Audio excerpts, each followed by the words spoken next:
जान मेरी जान मन बचपन का प्यार मेरा भूल नहीं जाना रे। जैसा मेरा प्यार है जान तुझे किया है, बचपन का प्यार मेरा भूल नहीं जाना। पापा के बिगड़ल माई के दुलारे हैं सनम। अच्छा? पापा के बिगड़ल माई के दुलार है सनम। हम तुम्हारे हैं सनम, हम तुम्हारे हैं सनम।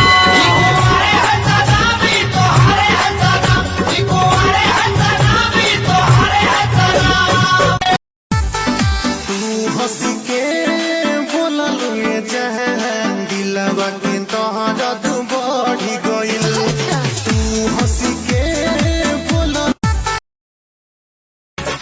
अरे भागला ऐसे जैसे जेल हो गए। खेल हो गइल हो कवन खेल हो गइल। डबल ड्यूटी वाला खेली कैसे खेल। दादा रे माथा फेल हो गइल लागे जाता। देसी भतार बावे देसी फॉर्मूला, साया साड़ी नाच देला झूला। लालका से हालका चिलैनी धरेला, पिया खोइनी खाके डाले तबे चैनी धरेला। पिया खोइनी खाके डाले तबे चैनी धरे। धूप धूप करे ना ऊपर कब नीचे हाथ डाले पीछे पीछे। जब हाला करी मुंह धक चुप चुप करे, चुप चुप करे। हमर दोनों बयालून साला धूप धूप करे। तू अपना छोटकी बहिन से हमारा सेट करा देना। तू तो दिन भर खेले ताश, हमरा बहिन के करवाना। तू तो रंजर चढ़ले, तू हवा अठवा बेलऊ। बाजे डीजे पर बोलबम के गाना, कैसे करी पिया तो कमाना।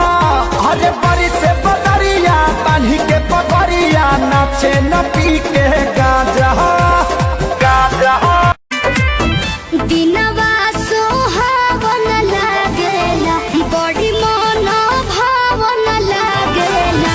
बोलबम के नारा गूंजे त देह खत सद पोरे टूटत दहिया। राजा जी वही याद में ललकी टिकिया खाला अभी के मसुलवा खइहा बाद में। ललकी टिकिया करबे। एक ही चीज हुई आप बोलू कितना के खुश करबे।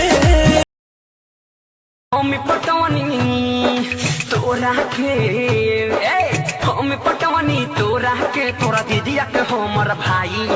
पापा हमारा लाइन